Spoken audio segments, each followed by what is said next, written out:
জিহাদ। এক ব্যক্তি রাসূলুল্লাহ সাল্লাল্লাহু আলাইহি সাল্লামের কাছে এসে জিহাদের অনুমতি চাইলেন। فقال رسول الله صلى الله عليه وسلم أحي والداك, তোমার পিতামাতা জীবিত আছে? তিনি জবাব দিলেন, জি, আমার পিতামাতা জীবিত আছে। فقال رسول الله صلى الله عليه وسلم ففيهما فجاهد, পিতামাতার সেবা করার মাধ্যমে জিহাদ করো। তুমি পিতামাতার সেবা করো, এটাই তোমার জন্য জিহাদ। নবীজির কাছে জিহাদের অনুমতি চাইতে আসলেন। নবীজি বললেন, পিতামাতার এরা কি জীবিত আছে? সাহাবী বললেন, জি হুজুর, জীবিত আছে। রাসূলুল্লাহ সাল্লাল্লাহু আলাইহি সাল্লাম বললেন, পিতামাতার সেবা করো, তাদের সেবা করার মাধ্যমে তুমি জিহাদ করো। আল্লাহ আমাদের সকল সন্তানদেরকে মা বাবার খেদমত করার তৌফিক দান করেন। মুসনাদে আহমদ হাদিসের কিতাব 15538 নম্বর হাদিস। রাসূলুল্লাহ সাল্লাল্লাহু আলাইহি সাল্লামের একজন সাহাবী, নাম হলো, আচ্ছা নামটা বলি, ট্রেনটা যাক, মনে রাখতে যদি পারেন, নাম হলো জাহিবা। কি নাম? আবার বলেন, কি নাম? আন্না জাহিমাতা জা ইলা রাসূলিল্লাহি সাল্লাল্লাহু আলাইহি ওয়াসাল্লাম, জাহিমা নামক সাহাবী রাদিয়াল্লাহু তাআলা আন রাসূলুল্লাহ সাল্লাল্লাহু আলাইহি সাল্লামের কাছে আসলেন।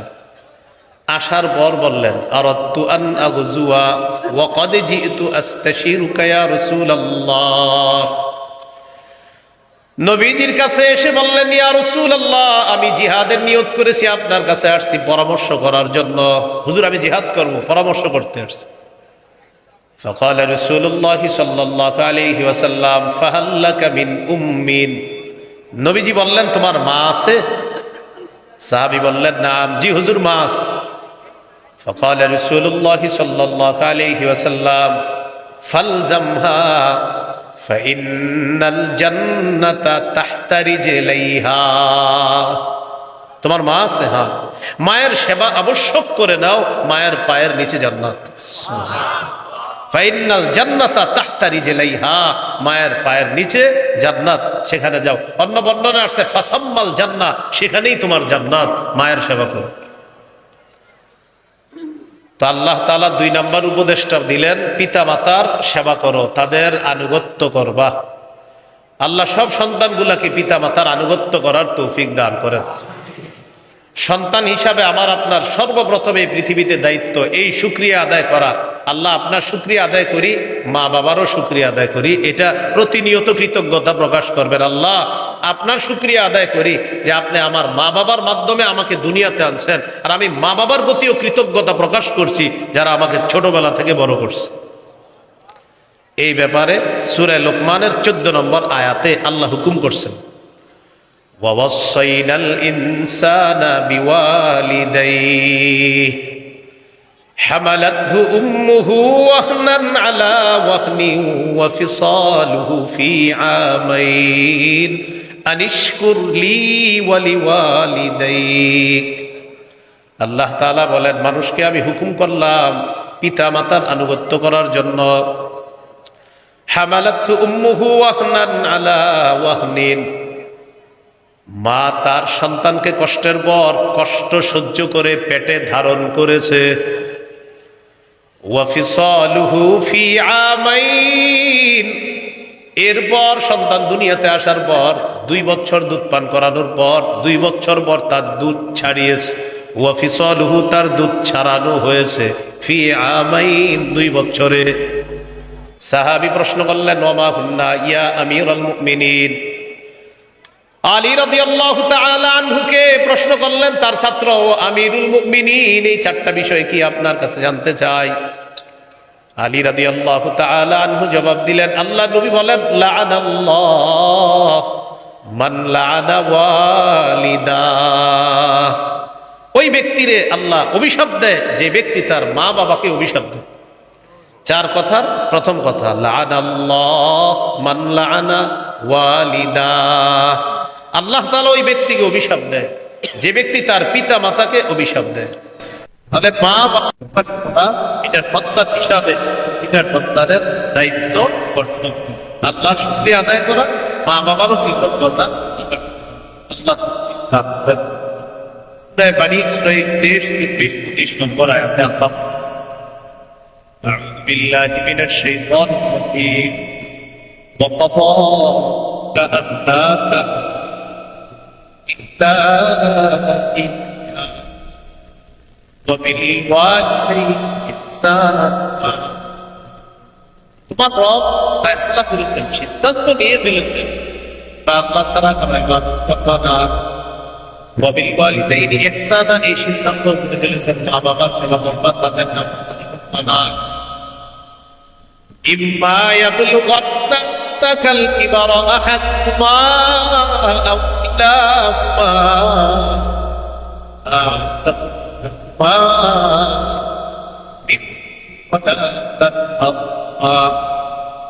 لا تنهرهما وقل لهما قولا كريما। আল্লাহ তাআলা বলেন, আল্লাহ ফয়সালা করেছেন আল্লাহ তাআলা কথা ইবাদত করতে, পিতামাতা শাহাদাত। ইম্মা ইয়াসফাতুনা ইদ্দাকা ইবারা আহাদুমা আও কিলাহুমা, তোমার কাছে যদি তোমার মা বাবার দুইজনের একজন অথবা দুইজন বার্ধক্যে পৌঁছে যায়, বার্ধক্যে উপনীত হয়, পুরা তো চিন্তা হয় বুঝবেন এই জায়গায় তাদেরকে খুব শব্দটা বদলাম বলেন সবাই তারা কি উদ্দেশ্য, খুব তারা কি উদ্দেশ্য বলেন আমার তা তাহলে মনে প্রকাশ করবে না অথবা বিরক্তির সুযোগ কোন শব্দ ওকে জানান, এটা হচ্ছে ব্যর্থতা তাদের সাথে মা বাবা বৃদ্ধ বৃদ্ধা হয়ে যাওয়ার এক কথা বারবার চেষ্টা বয়সের ভারে এক কথা বারবার করলে সাধারণত আরেকজনের মেসেজ করা। আপনার মা বাবা যদি এক কথা বারবারও বলে বিরক্তি প্রকাশও করবেন না, বিরক্তি সূচক কেন? কারণ শৈশবে ছোটবেলায় আপনিও এক কথা 100 বার বলছেন, তারা তখন বিরক্ত হয় না। তাই বৃদ্ধ বৃদ্ধা হওয়ার পর তারাও যদি এক কথা 100 বার বলে তাকে বিরক্ত নেই। মা বাবা বৃদ্ধ বৃদ্ধার উপর এক করতেন আইসক্রিম চিপস খেতে চান, কিন্তু বৃদ্ধ এর মানে এখন সিদ্ধান্ত নেন।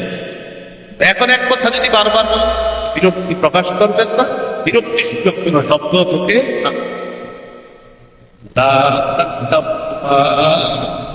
তাদেরকে ধমক দিবা। মা বাবার সামনে কখনো রাগ করবেন, রাগার দিতে হবে না। মনে রাগ আসলেও তারপর করে হাসিতে থাকবেন বলেন ইনশাআল্লাহ। কারণ তাদের দোয়া যেমন কবুল হয়ে যায়, দোয়াও 1500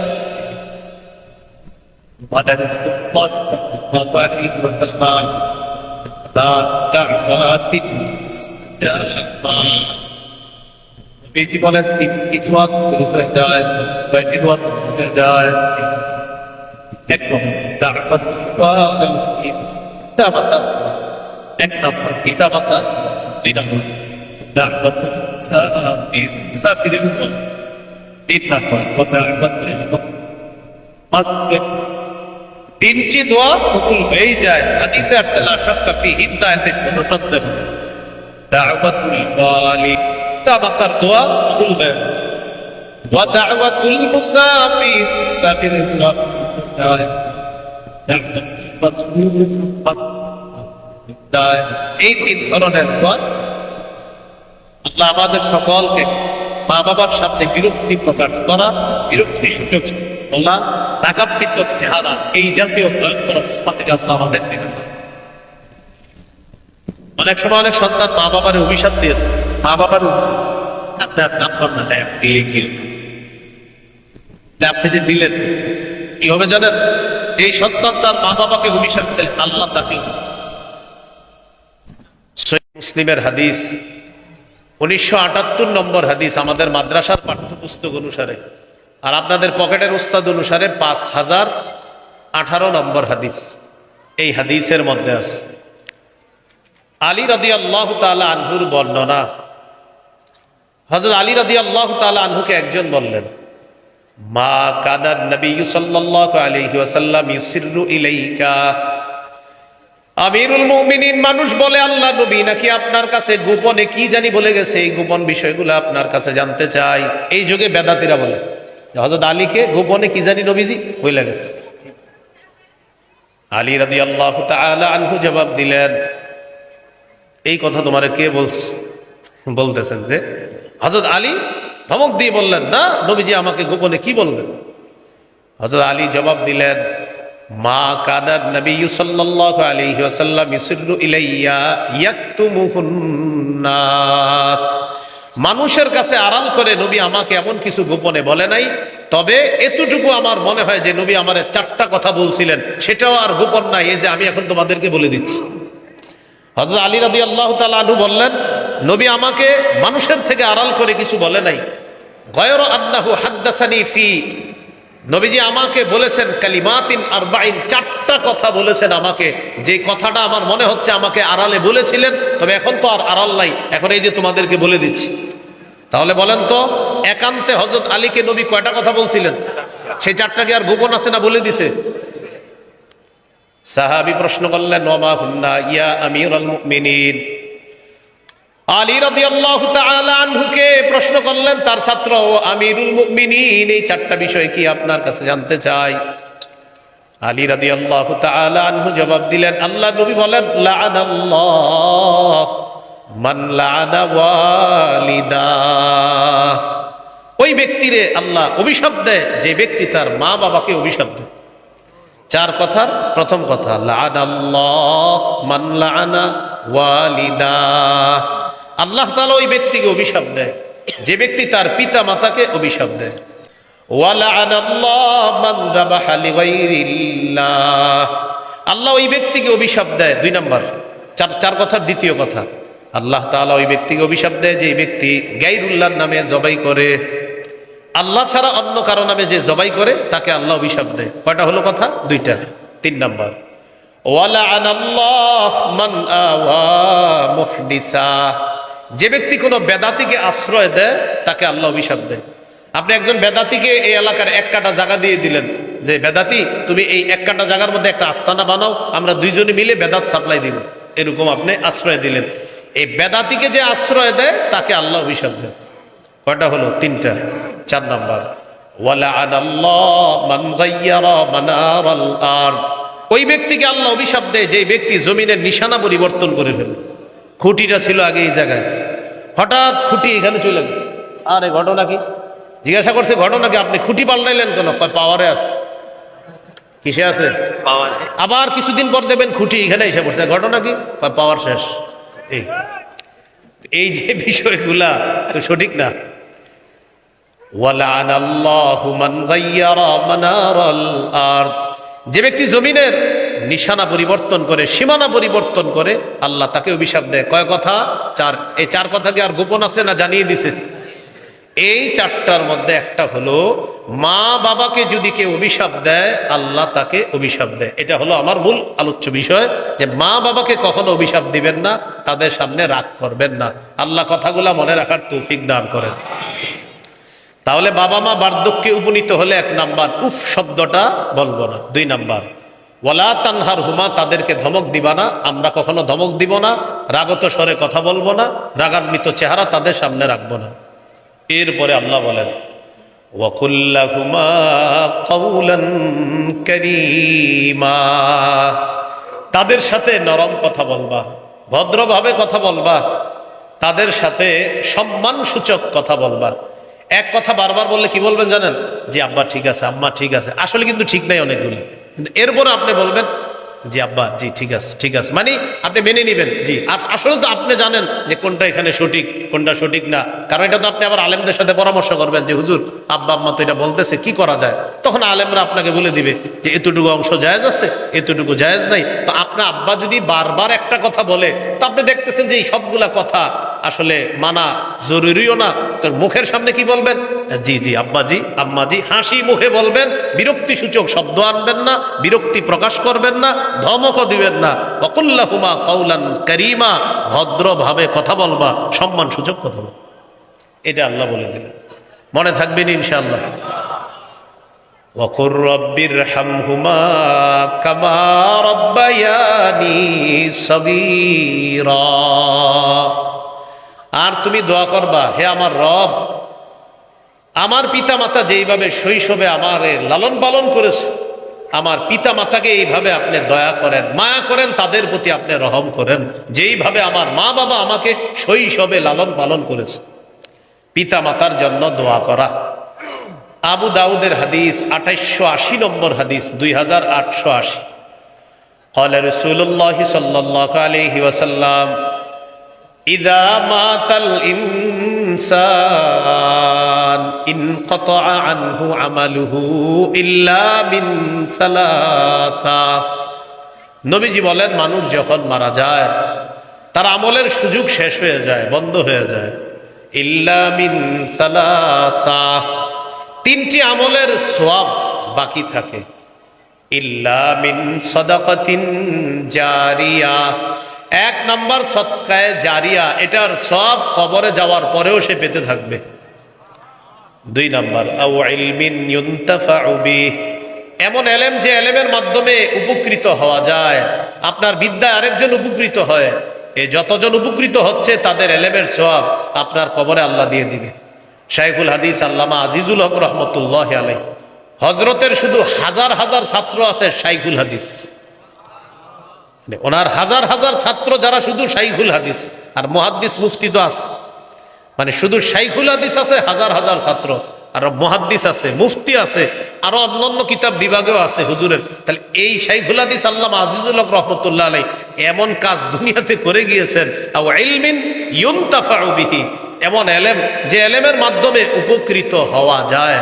তো এই জন্য এলেম, এই মাদ্রাসার যারা পড়াশোনা করায় উস্তাদরা, তার এলেম দিয়ে 10 জন উপকৃত হয়, তার এলেম আরো 10 জন জানে।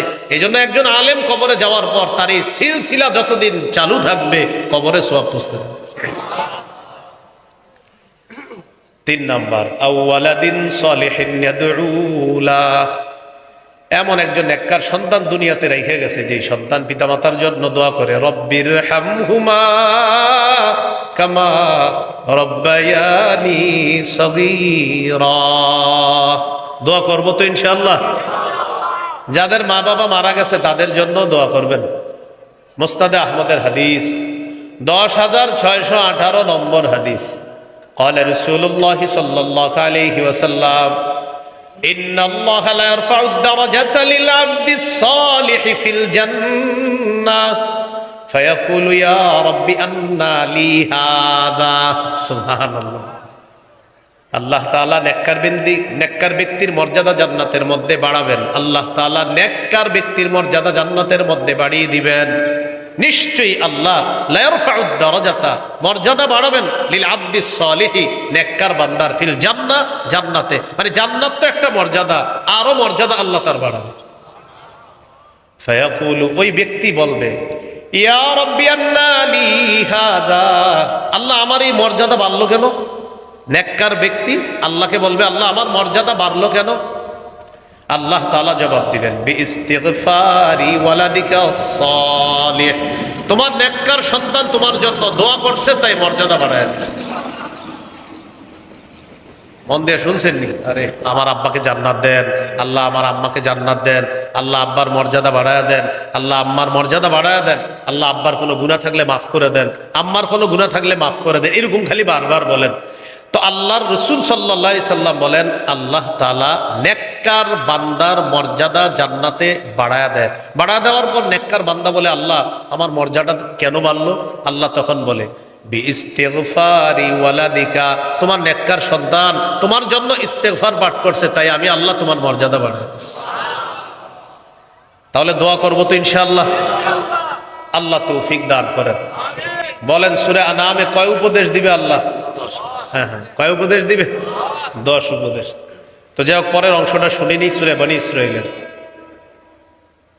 ওয়াকফিদ লাহুমা জানাহাদ যুল্লি মিনার রাহমা, এই অংশটা রয়ে গেছে।